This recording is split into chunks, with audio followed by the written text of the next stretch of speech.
What is going on, everyone, and welcome to the RPS Around the Rim show. We are talking some NBA DFS again.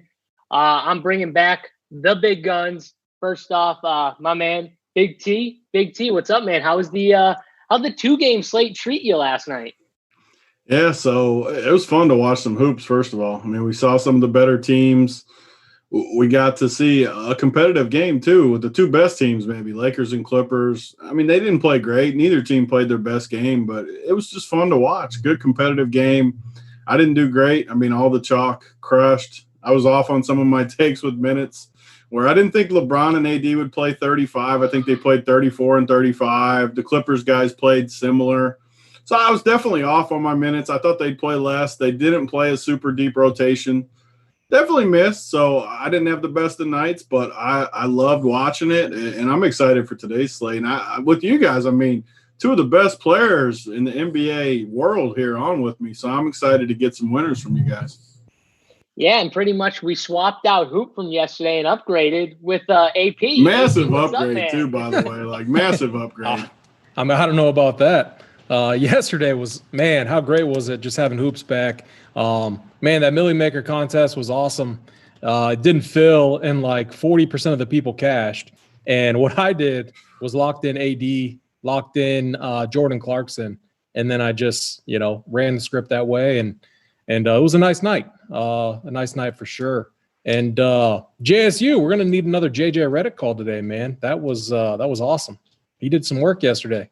Yeah, I usually can get one of those in a slate. I try my best for one of those. I mean, this guy was on the Zoom, AP. This guy was on the Zoom with me, just fully chainsawing in the first quarter as JJ Redick was making shots. He's like, "Woo, JJ!" I mean, this guy was That's rooting not even it. true, though. I was cheering because he was making layups and getting and one layups and going to the free throw line. I was going nuts because I'm like, you never get this from JJ Redick. Like normally it's like you get an outside jumpers, mid-range, 3-point range. You see him drive to the hole and get a layup and one. You gotta go nuts. I mean, come on. I agree. I mean, so he got it done. But Tony's right. I was going nuts in the first. You got to be excited, anyways. Yeah, Hoops is back. We're all excited. Oh, yeah, everyone's excited. We get a nice 6-gamer, I'm pretty sure, boys, to talk about. And it's a pretty good slate. And I'm just going to run down real quick kind of what we're looking at in terms of teams that are playing for something. Now, yesterday, we had a discussion on the show, and I'm not trying to throw Tony under the bus, but there was a difference between Tony and Hoop. Hoop thought that the Clippers and the Lakers, at least the big guys anyways, were going to play their normal 33, 34 minutes. And they did. Tony thought that, it was possible that they run out a bigger rotation and those guys maybe get a little less minutes.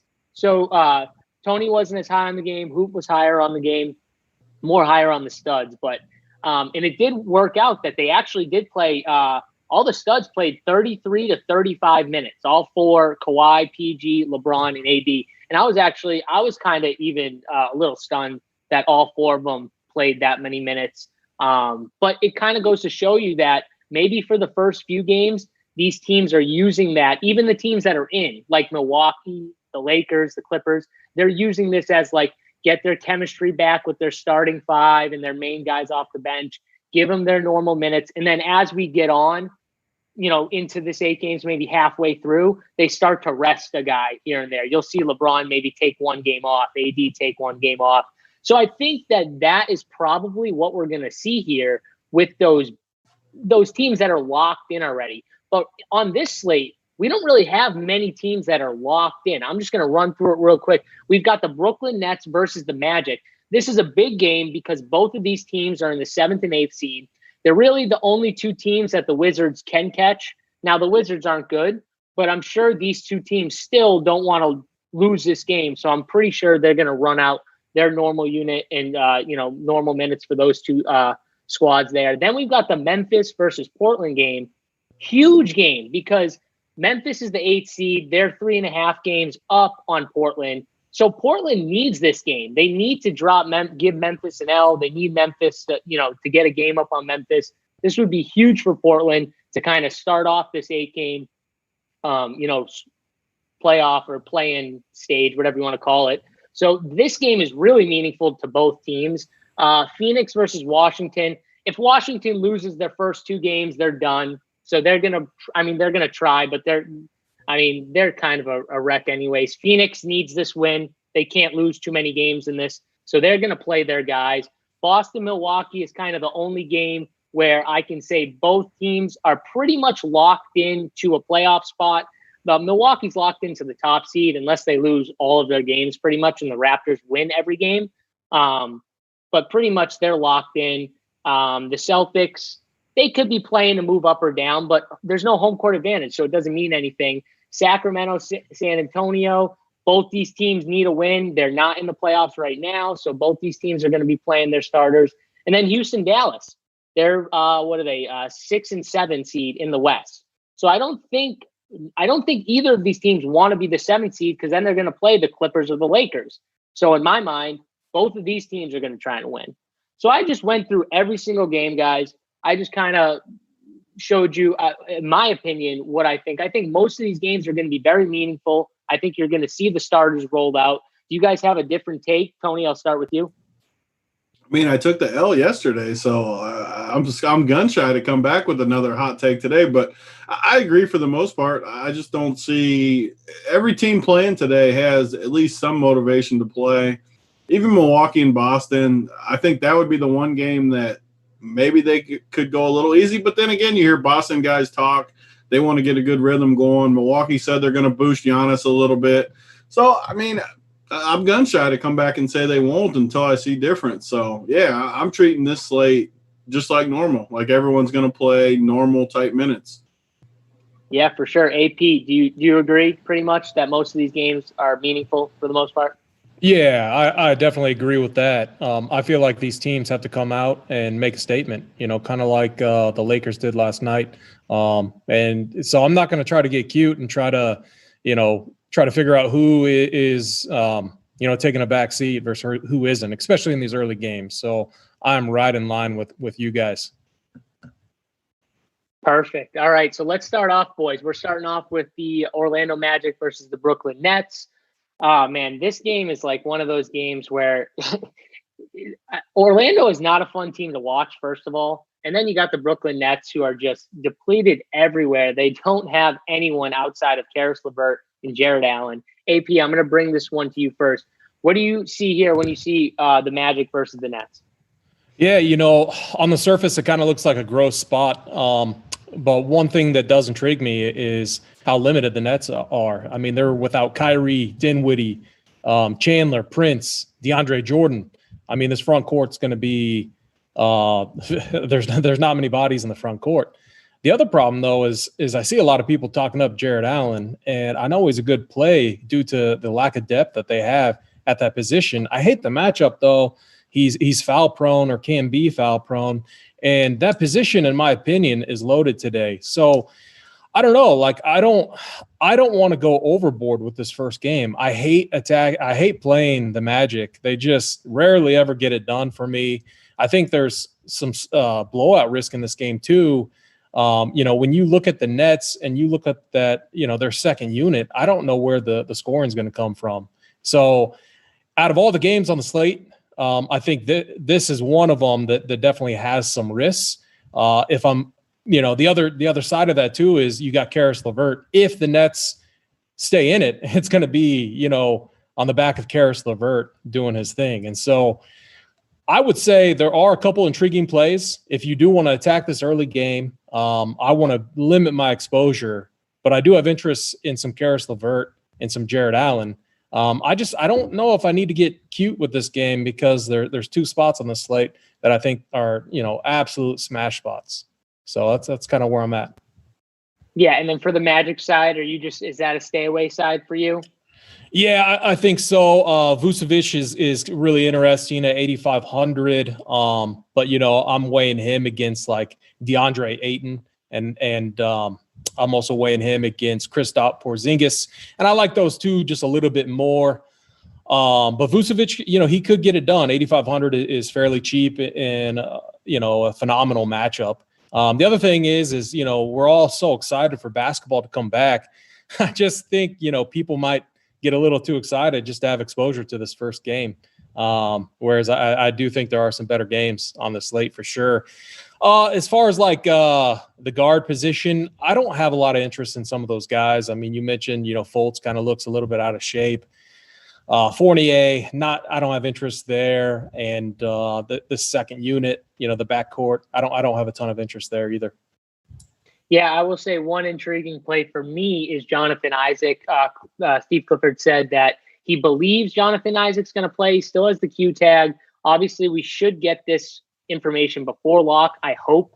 Also, Aaron Gordon has a Q tag, but also another guy I'm pretty sure they believe he's going to play. Jonathan Isaac is $3,500. I'm pretty sure min price on FanDuel. So if you're going to play Jonathan Isaac, it'd definitely be on FanDuel, where he's pretty much free, I would say. But Tony, let's bring it to you. What are you thinking with this Orlando versus Brooklyn? Yeah, so these are always the spots I struggle with NBA. I always like to be honest with people because these are my nemesis spots. Like, I kind of agree with AP where on the surface I don't like Brooklyn as much because I think there's a lot of blowout possibility and they're just going to be really bad. But that being said, they only got two guys for all this usage, really, Jared Allen and LeVert. They're going to be two of the chalkiest plays on the slate. I mean, Jared Allen is basically a lock, according to the people like Hoop and Mangone and these chalky-type people. If he plays 34, 35 minutes, he's going to smash. These are the spots where I think, and just being fully honest with the people, I think I fade this spot too much. I think I need to play more Jared Allen to kind of plug that hole in my game. I think I fade it too much. It's just me being honest. It's a really good spot. He's probably the best play on the slate as far as just numbers. And I think I need more. I mean, both of these guys are really good plays. And then so you take it a little further and man, someone else, these guys are so cheap. And you got guys like Tyler Johnson, 3,200. Again, I'm focusing on the Millie Maker today, $25. I'm sure it'll I haven't looked at the numbers, but I'm sure it's going to overlay again. So how nice has that been too, boys? The last 3 days or so, and last week for that matter, you just say the last week, there's been overlay, insane. It's nice. Right now on FanDuel, the filling the 333 today. And then what is this Millie at? 65K of 142K. And it's $25. It's got no chance to fill. So I'm for sure going to focus on that. And like Tyler Johnson, I don't think anyone's going to play him. He's 3,200, and someone has to do something. Even if they get blown out, these guys have to do something. So I don't hate it. Again, not a core piece, but maybe 10% in a Millie Maker type field where I'm playing 150 teams, give me 10% or so. But yeah, Allen and LeVert. And then you go to the other side. I like Vooch a lot just because we like picking on Brooklyn with bigs. Now they don't even have DeAndre Jordan, obviously. They only got one big, and he's a softie down there. Jared Allen, he blocks shots, but Vooch matches up really good with them. It makes it tough because if you play both of these dudes right away, which I think they correlate pretty good too. I could see Jared Allen really beating him on the glass, getting some putbacks, Vooch taking him out a little bit and beating him up. But you're going to have to use both as a center, which kind of limits you the rest of the day. But they're both really good plays, so you got to wait a little bit. And the rest of the team, I don't see much. You said Jonathan Isaac, 3,500 or whatever on FanDuel. I mean, I guess I just don't – he's one that I definitely don't see playing big minutes. I mean, maybe 20 minutes tops or something, but 3,500, you can't ignore that even in limited minutes. No, and with the steals and blocks upside that he has and where that is a bigger boost on FanDuel, I think that even makes him a better play over there with him being mid-priced, and that he does get steals and blocks, and that's a big upside for him. But you're right. He probably sees 25 minutes at most, right? 20 is probably his floor. 25 is probably his max. But still at 3,500, you can guarantee me 20 to 25 minutes. And he's a good player. You don't normally see good players at 3,500, not at his caliber anyway. So I'll take that. Tyler Johnson's not a bad call too in a Millie Maker. But let's move on. I'm salty about our boy Zion, JSU. What happened to our short burst? We didn't get the last two short bursts. I have no idea. And then it comes out that the coach said that they couldn't go past the minutes that the doctors or their staff gave them. Well, where was the minutes? Did anyone see a tweet about Zion, having a minutes limit of 15 minutes or whatever it was that he played? So I don't know. Let's not get into that. Let's move on to one of my favorite games, Phoenix versus Washington. Tony, I'm actually going to start with you here. Phoenix, I really like the Phoenix side a lot. Washington, I'm honestly just hoping that they can somehow stay in this game where a game stack can kind of go off because they do have some cheap pieces. Troy Brown, Rui Hachimura on FanDuel specifically where he's 5,600. Ish Smith, I think, is okay play. Tony, talk about this game a little bit and plays you like. Yeah, I think you have to like this game. You got two teams that shouldn't play much defense, theoretically. You don't have much depth. I mean, I guess they could play some guys, but the good guys should get a ton of usage. I mean, Troy Brown, I love. I'm just looking at the Washington side first. I mean, Thomas Bryant is cheap. Center's tough, though, because we talked about two really good plays in the first game. There's more guys we're going to get to down the road. So I don't know if I want to use a center spot on Thomas Bryant, but it is a good spot. Ish is super cheap. I mean, these Washington guys just have to get a decent amount of usage. And I like it. I mean, Troy Brown's definitely my favorite, though. He's cheap. He should be asked to score with Beal and these guys out.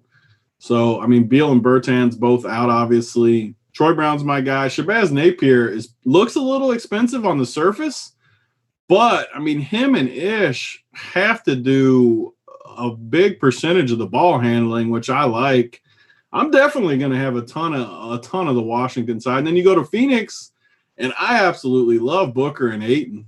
And Ayton, at least he's eligible at power forward, too, on DK instead of just center, which opens up a lot of extra options. So I think for me, Phoenix, two of my favorite plays on the whole slate, Booker and Ayton. I don't really like anyone else, though, from Phoenix. And then Washington, a lot of pieces from Washington would be my take. Tony, you just got me real excited. I love it. What I do? Ayton and Booker, two of your favorite plays. I love it. See if we can get AP to make it a three-peat for us. I think we can. I hope we can. AP, what do you think about specifically DeAndre Ayton and Devin Booker and then the rest of this game? Yeah, I mean, you know my thoughts. We were up till 1 o'clock last night, 2 o'clock, breaking down these games. This is one of my spots I like. Before I get to the Suns side, I will say on the surface, I did like the Wizards quite a bit. Now, one of my concerns that is starting to creep up just a little bit is Scott Brooks got a little bit, awkward with the rotations at one point, towards the end of the season where these guys, none of them were like seeing heavy minutes. And we're so used to Brooks being pretty, pretty narrow with his rotations, but that's when Brad Beal is playing and some of those guys. So how I look at it, I think Shabazz Napier is probably going to start. I think Troy Brown's probably going to start. I think those two guys are really safe. I think the guys that could be somewhat risky is maybe the Ish Smith types. Rui Hachimura, I think, is a little bit too expensive. And then, Thomas Bryant, originally I liked him, but the problem is he was late to the bubble. He had to be quarantined or go through a 10-day quarantine because of COVID. And so I think on the Wizards side, and a really interesting play, and more so on Draftkings because you can play him at power forward, is Mo Wagner. He's been kind of a fantasy point per minute beast, and he could get the garbage time run too if this game ends up blowing out. But so I really like the Wizards side. I will say I'm not extremely confident on minutes because Scott Brooks, he did switch things up late in the season, but the guys I'm most confident on for sure, Troy Brown, Shabazz Napier, mainly in tournaments. I don't think you need to go there in cash. Originally liked Thomas Bryant, but kind of coming off him since that position's so stacked. And then, like a Millie Maker type of play, Mo Wagner. Now, on the Suns side, I absolutely love this side. And I think we're going to get, even if the game blows out, it's not like the Suns ever blow any team out. It's like when they get a lead, they always let teams back in. And so Devin Booker, I think, is an absolute smash play. DeAndre Ayton, an absolute smash play. I actually like Ayton a little bit more than Booker. I feel like – I think during the scrimmages, Booker wasn't on point with his shot. Now, that's just scrimmages. It is what it is. But at the same time, if you think of a scrimmage, these guys aren't playing defense. This dude should be absolutely draining everything. And the other thing with Booker, I think he might be a guy that thrives off the crowd a little bit. When we start seeing Booker just, go lights out, the crowd's going nuts. He's draining these long threes, kind of like a baby Dame type of player. So, I think, honestly, two guys like DeAndre Ayton, I think, is a smash play. And then, honestly, I'm warming up to Ricky Rubio. I think he's just so good at distributing the ball. These guys are not going to be able to guard that combo of, Rubio to Ayton, or it could be Booker to Ayton. I know Booker's assist rate has started to creep up as well. But those are the three guys I have interest in. I think Ayton's the safest, followed by Booker, and then Rubio in tournaments for me.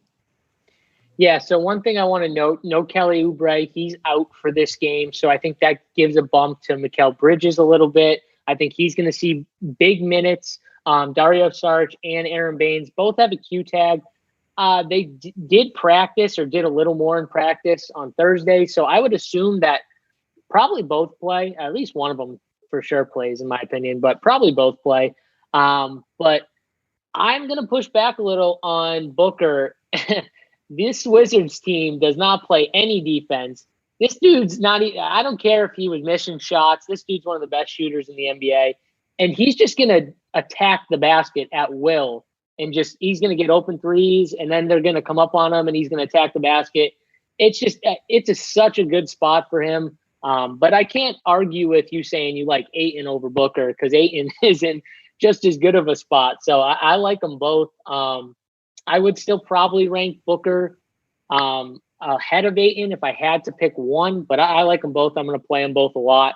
And then the Wizards side, Thomas Bryant, I would be very cautious with. They didn't play him a ton. They've got 3 center rotation with Wagner, and I think they got Bahimi too.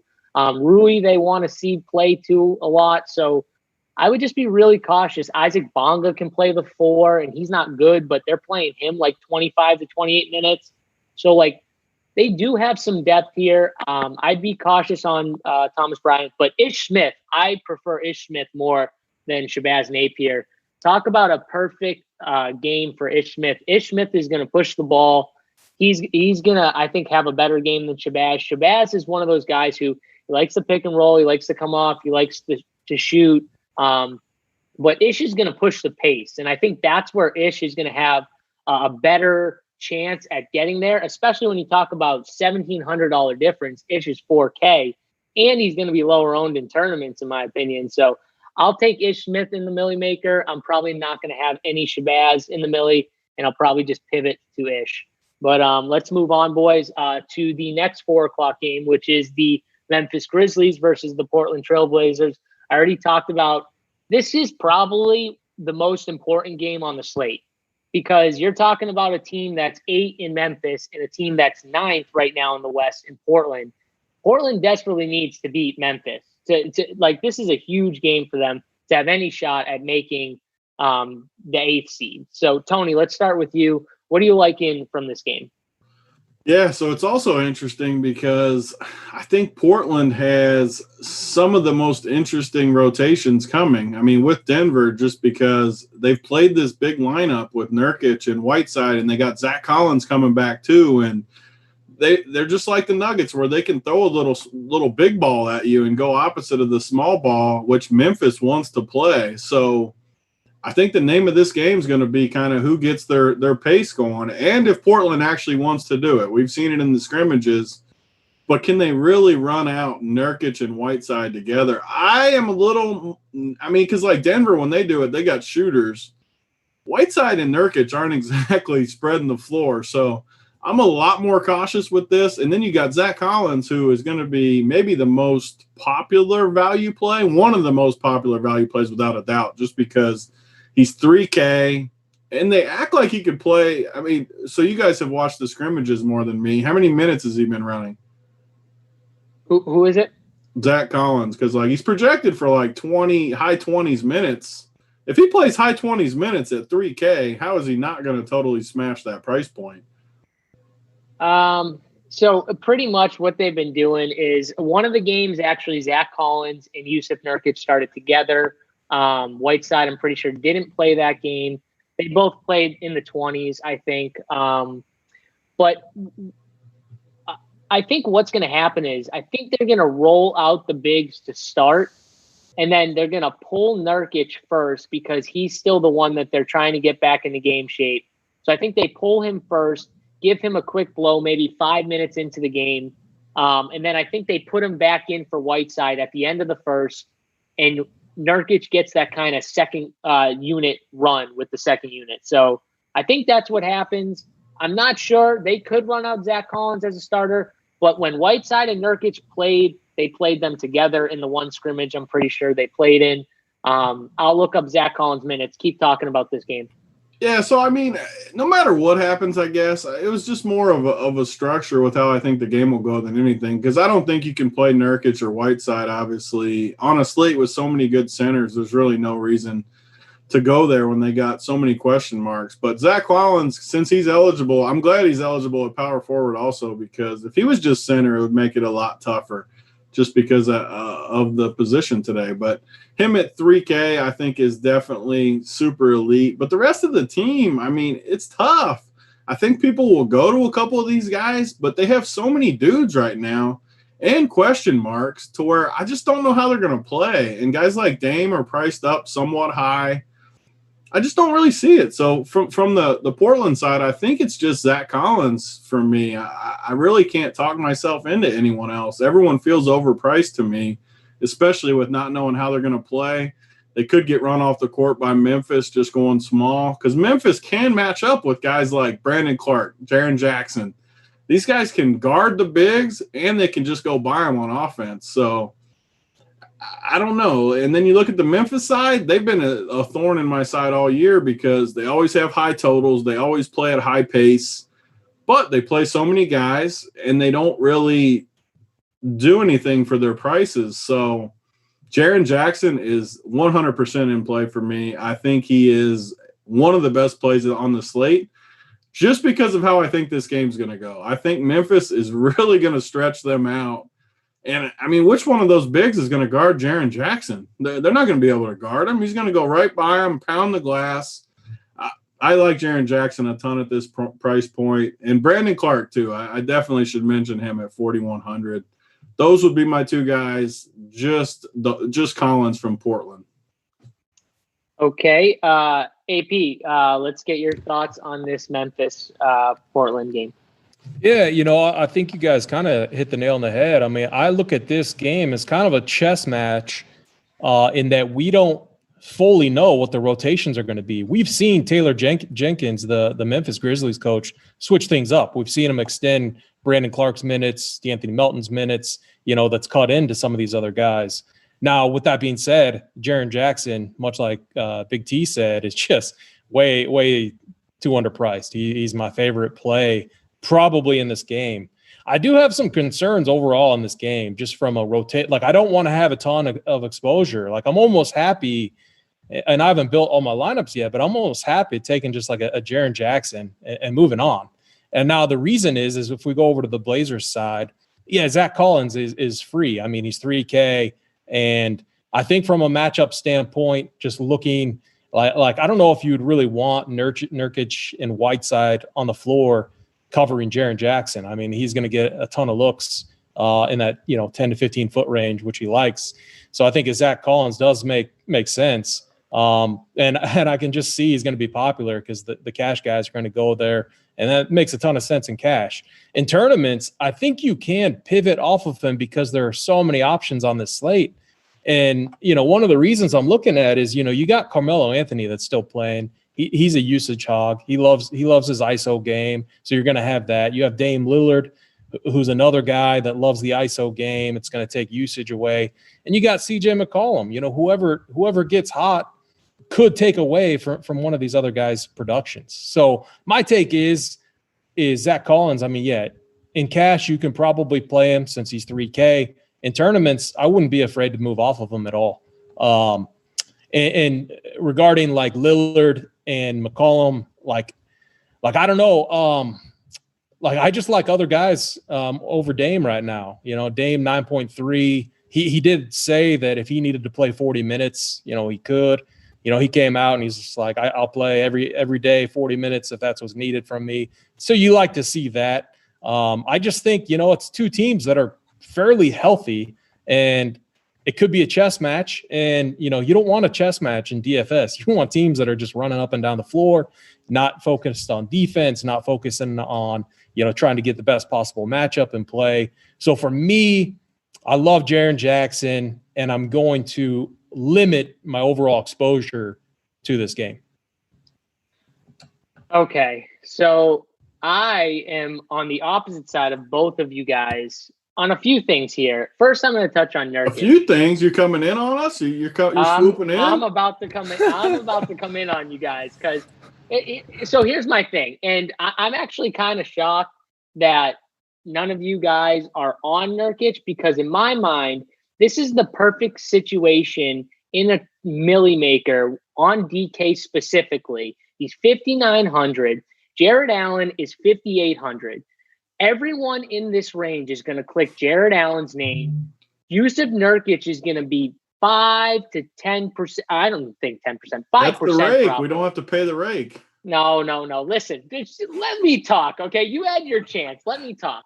First of all, this guy is a dominant point-per-minute guy. He dominated in these scrimmages. He did very, very well, even with Whiteside. They started Whiteside and Nurkic together against the Raptors, against Siakam. Like, they're going to start these two because they're better than Zach Collins. That's just the thing. Will Collins play? Yes. Will he see 20 minutes? Yes. Maybe 25? Maybe. But he will see 20 minutes. Nurkic has the upside for like 25 minutes. I think he played 27 in the scrimmage. I won't say he'll get that many, but they did play him 27 minutes, which was a good sign. And that was the one game he played with Whiteside. So I think Nurkic is a very good play in tournaments, specifically the Millie Maker. But I think he's a good play in general if you want that like pivot, low-owned guy who has the 40-point upside. He really does have 40-point upside. And yes, he's going to have to guard Jaren Jackson or Joe Val or whoever Whiteside and him decide to guard. I would assume he guards Jaren Jackson, but that's just me. But Jaren Jackson has to guard him. And let me tell you something about Jaren Jackson. As good as he is offensively and as talented as he is, that dude is a bad defensive player, and he can get in foul trouble easily. I could see this guy, and I like Jaren Jackson today, but I could easily see a scenario where he gets 2 quick fouls in the first 4 minutes, gets hooked. Brandon Clark comes in. Brandon Clark ends up being the guy you want in Memphis, which is going to troll 40% that play Jaren Jackson.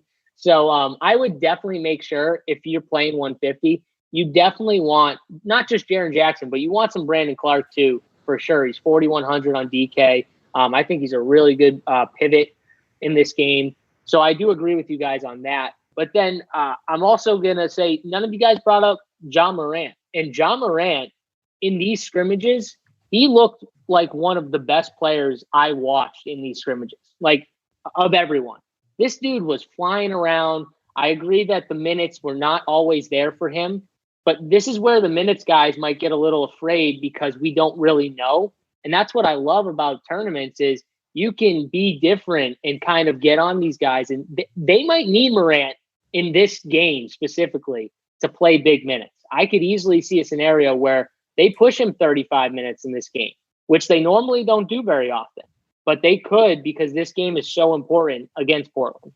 So I do like this side, but let's move on. Unless you guys have a rebuttal to any of that. No, I was just gonna say, Coop is on that same path. That Brandon Clark could get in there and troll if Jaren Jackson gets into foul trouble. I'll say the people. Wait a second, hold on. I'm sorry, I don't mean to interrupt, but our guy Travis Mangone's in the chat. He just said it just came out that Ja Morant is going to play more minutes. So he was playing AP, like 30-ish, 31, right? Somewhere around there. before the quarantine? Yeah. Honestly, I mean, it just depends. Like the range was like 24 to 36. So I don't know if I trust Jenkins either. I mean, he's a great coach, but he's playing the chess match.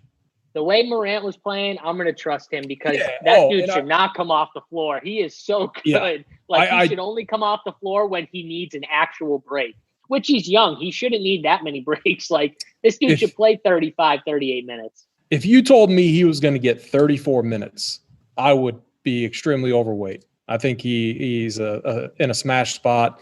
We know the Blazers, do not play defense at all.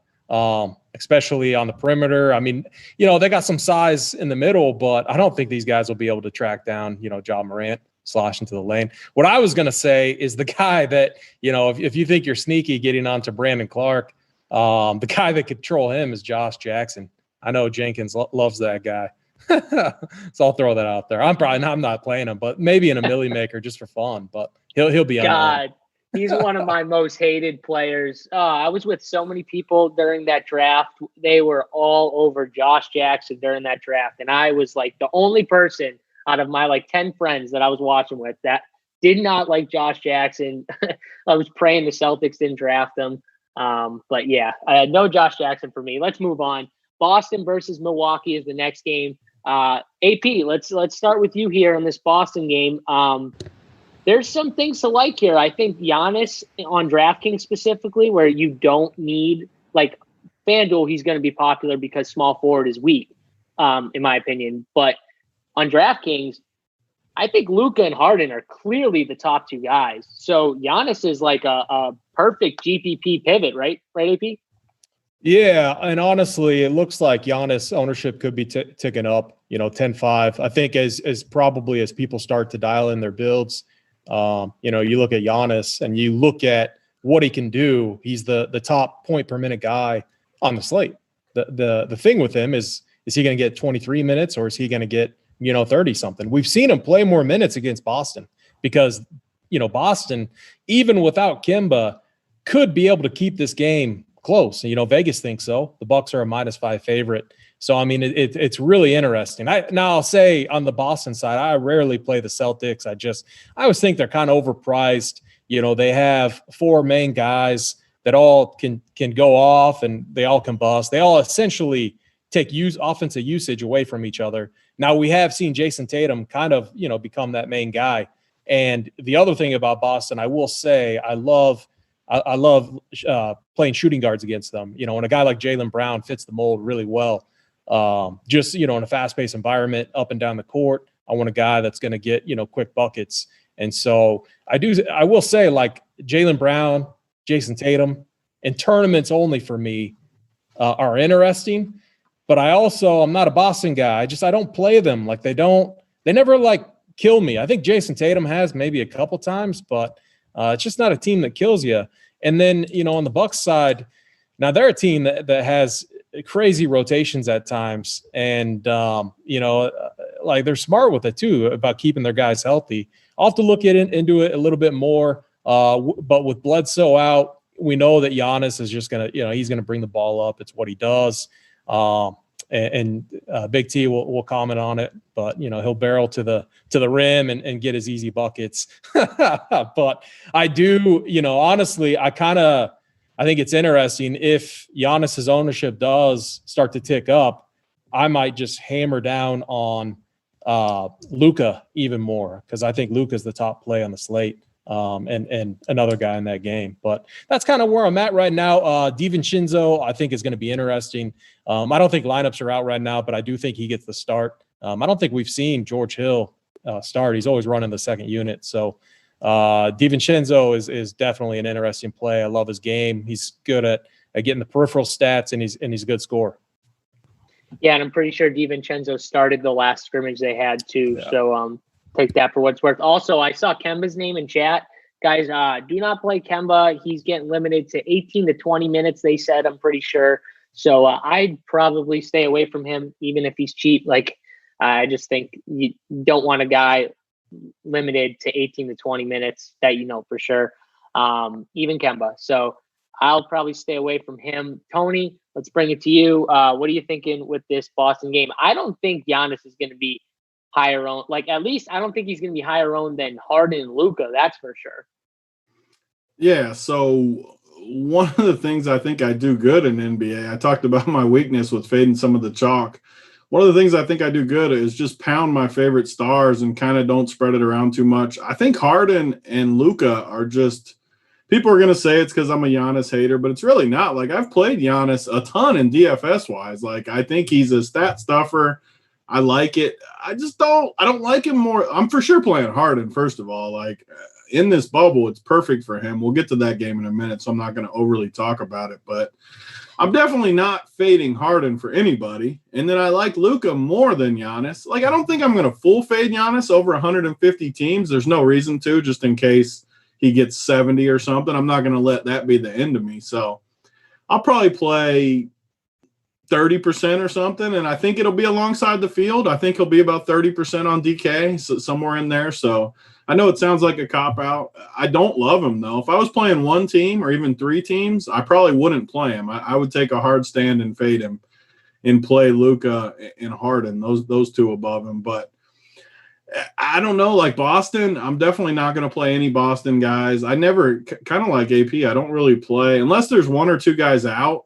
I really don't play them. They all feel too expensive. Tatum 8,700, Hayward about 7K, Jalen about 7K, Marcus Smart over 6K. I mean, these guys are just too expensive for me. On a slate where we have tons of good plays, I just don't want to go there. In Milwaukee, I mean, they're going to play how many dudes? 12 guys? 6, 8, 10, like 12 dudes? Yeah, they're missing Connaughton. They're missing Bledsoe. And then I think that's it. Maybe Marvin Williams is questionable. He's not expected to play. So they're missing Marvin Williams, Bledsoe, Connaughton. So, yeah, I mean, I don't know, 10, 11 guys probably. Yeah. I mean, they're going to play deep, though. So, I mean, the slate is so good. We got some really good plays out there. Even if they go 10 deep, I don't want to play guys. I mean, I think Middleton would be the best play just because Bledsoe's out. But he's 7,500. I mean, I think he gets high 30s, low 40s. So he's fine. Like, I think Middleton's a good play, but I'm not going to, like, say he's incredible. I'd rather pay up a little extra and get guys like our boy Booker and different guys in that price range. So I think I'm pretty much off this game for the most part. Like I said, I'm not going to full fade Giannis, but I also don't like him if you're playing 1 to 3 teams. I'll tell you right now, if you were stacking this game, FanDuel is definitely where you want to stack this game because Tony talked about the expensive prices on DK, but on FanDuel, I'm pretty sure Marcus Smart's 5,400, Jaylen Brown's 5,800, Gordon Hayward's 66. So, I mean, Jason Tatum's the only one that's pretty expensive. I think he's 85 or 87 over there, but it's very easy to stack this game and bring it back with a Giannis or a Middleton or DiVincenzo, whoever you like. So if I was stacking this game, I'm definitely going to do it over on FanDuel. But I think that's it. Tony, we've got 241 people watching this live right now, and we got 36 likes. I mean, come on. Tony alone is worth like at least 50. I mean, I say it every show we do. There's always right now 242 people watching. We're at 38. We got I mean, at least half the people have to give us a like, and we still got all this gear to give out. I sent out like 40 shirts the other day. We got a ton more. If we get over 100, we give out gear on these shows. So let's get over 100. I'll go back to FedEx later this week and ship you guys out a shirt and hat. AP, did you get your stuff today? I think it's coming. I think it comes today. So I haven't checked yet. I can't wait to see you get that puppy on there. Yeah. I saw FedEx roll up the driveway as we were on. So I think that should be my RPS. When we talk about this next game, when you kick it to AP, you got to go get it and break it out on the show for us. All right. We'll break it out. So let's get to this next game. Sacramento versus San Antonio. Interesting game. Not always a fan of playing teams against either of these two, honestly. Sacramento, kind of boring team, but with De'Aaron, he pushes the pace a little bit. And San Antonio, no LaMarcus Aldridge, right? So this is going to be a different look, team. They started Lonnie Walker in all 3 scrimmage games and he's 3,200 on DraftKings. I think he's going to be someone people look at. Poto's probably going to start at center. They have Drew Eubanks backing him up. No Trey Lyles either. No Bryn Forbes either, which is actually very key because he was one of those guys that Pop would always pull out a guy like Walker, Murray, White. He loved Bryn Forbes. Bryn Forbes was one of his favorite players because the dude was just a knockdown shooter. So this is an interesting spot where we're going to see a little different San Antonio team. AP, why don't you talk about it a little bit from the San Antonio side first and then the Sacramento side? Yeah, I mean, this is just two teams. The coaches, I hate playing these teams because I hate these coaches. You never know what Pop's going to do. You never know what Luke Walton's going to do. I especially hate Luke Walton. Extremely frustrating. And, when I'm looking at it, we do have some options, with Aldridge out. Pirtle obviously going to slide into the starting spot there. I don't know if, I mean, it's a decent matchup. He's 4,700. And this is what I was saying, early on. We got so many center options. And if they decide to go small in this game, you could see Rudy Gay get more run over him. It just seems like there's a lot of risk going on here. So much like how I'm playing this game, much like the Grizzlies and the Blazers, I kind of want to cut my losses. And you could play a Lonnie Walker who's been starting, who can produce, and he can get the peripheral stats, and he's 3,200. So I might like a guy like Lonnie Walker over that Zach Collins type of play.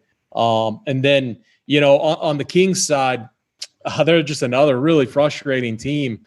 I mean, we see Bogdanovich, he's starting, but if Buddy Hield heats up, he's going to get the run. If Buddy Hield is running hot, he's going to actually get the extra run. Now, I've seen like Buddy Hield get extremely hot, and in the fourth, Luke Walton actually pull him. It just was, it's crazy what he does. And so I'm not going to sit here and try to guess or pretend like I know what these rotations are going to look like. But De'Aaron Fox, guards against Spurs, they just don't play defense in the backcourt.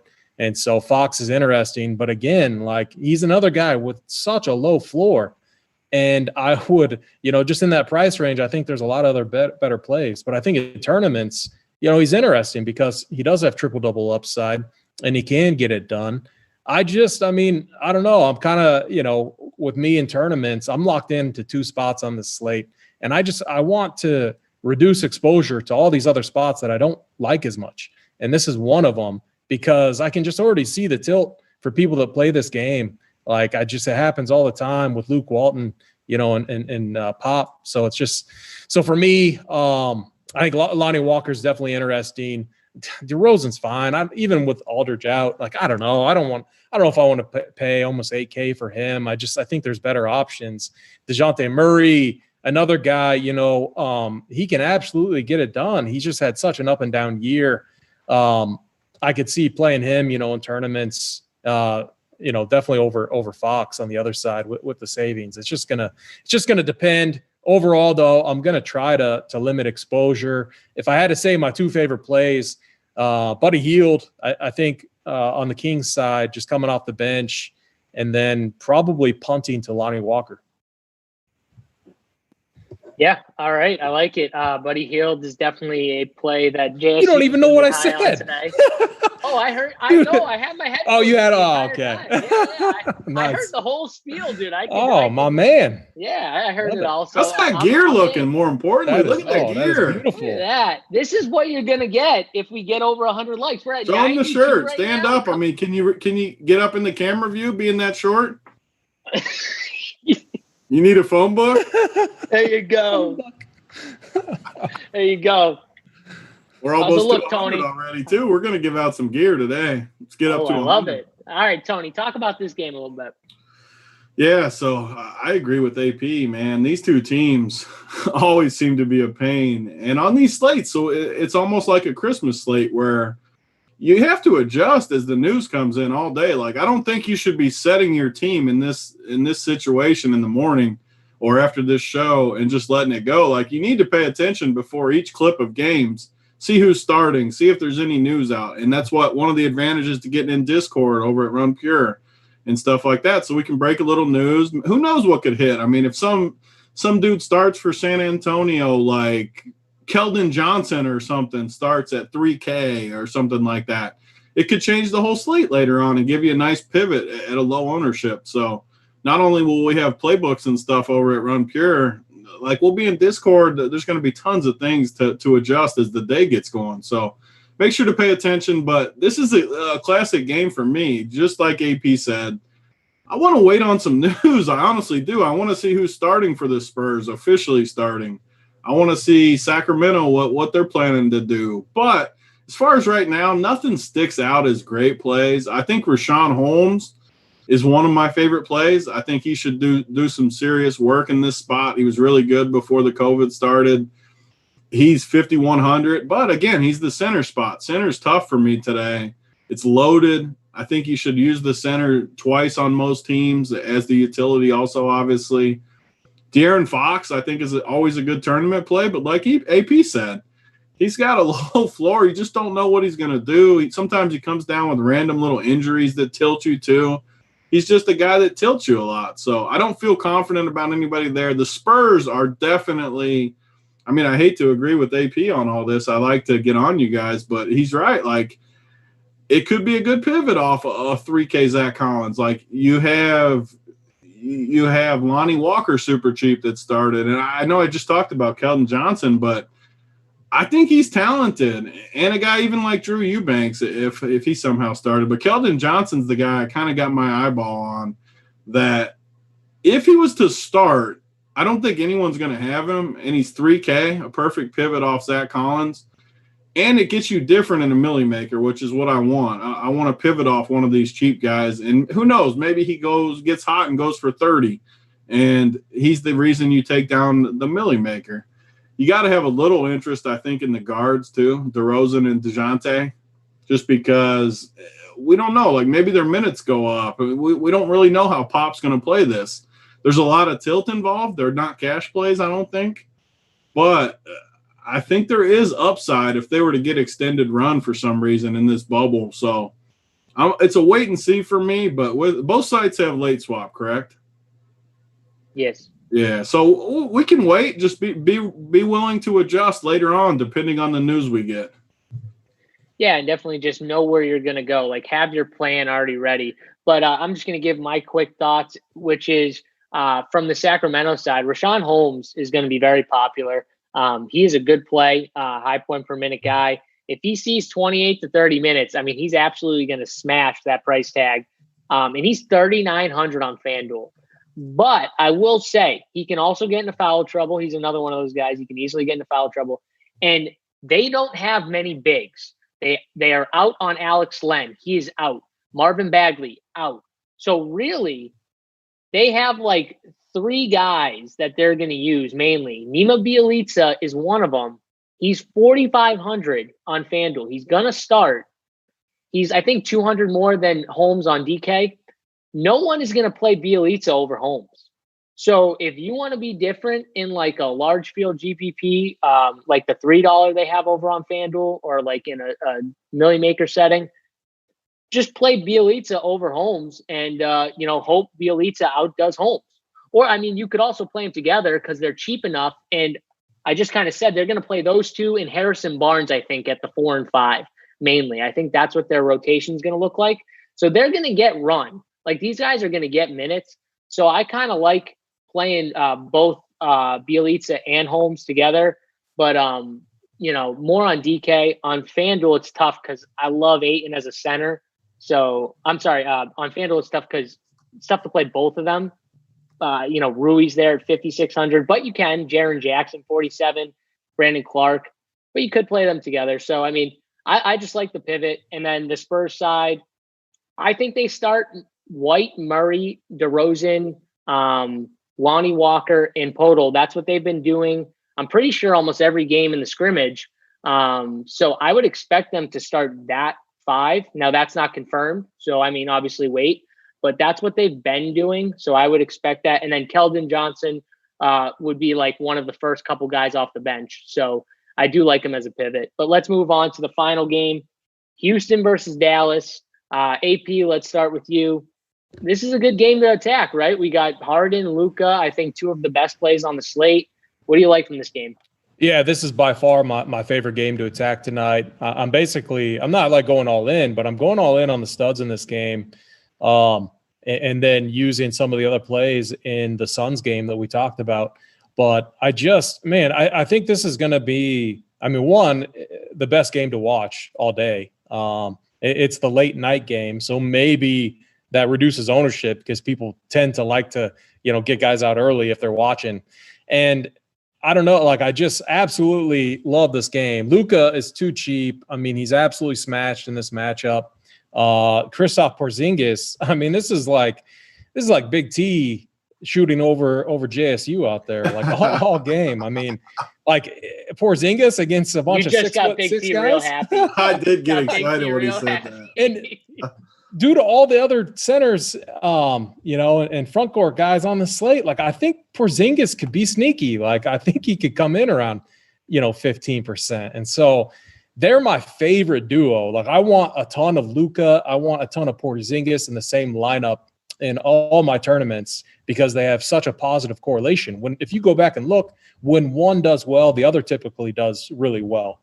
Whereas Westbrook and Harden, they actually have somewhat of a negative correlation. Usually one does well and the other doesn't do as well. You rarely see both of them smash, if that makes sense. So my favorite, in tournaments, my favorite mini stack is Luka, Porzingis, and then actually Russ Westbrook. Russ is going to be bringing up the ball. He's 9,400. It works really well in that stack. And everyone's higher on Harden. Now, I love Harden. Harden's, my guy. I think he's going to be a phenomenal play. But it seems like Westbrook's the forgotten guy. And at 9,400, he makes a ton of sense. He's absolutely smashed in this matchup too. You got to love this environment for him. And so that's as far as studs go. I love that little 3-man stack right there because you know what you're going to get, especially out of the Mavs side.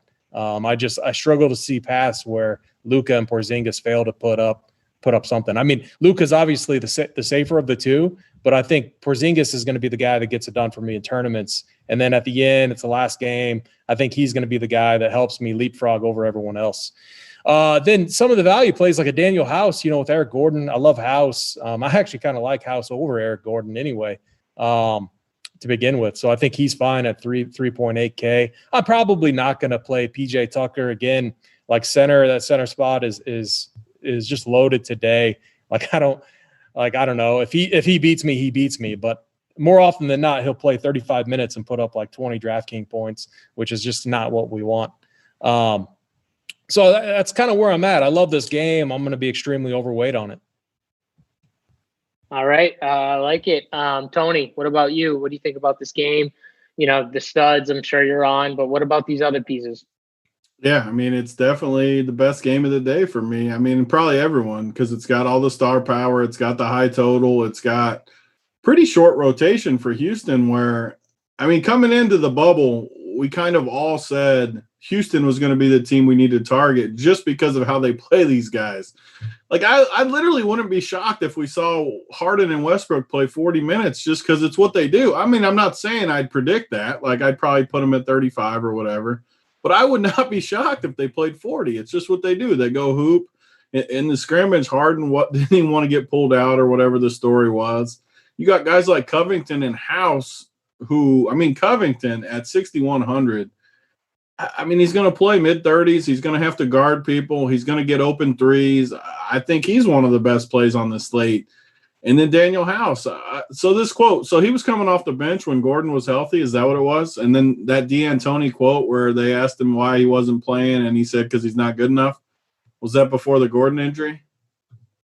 Or you guys don't even know what I'm talking about? I didn't see that. Yeah, quote. I didn't see that either. Yeah, it was like a press conference, but I think it was before the Gordon injury where they said – That had to have been before the Gordon injury. I'm sure it was.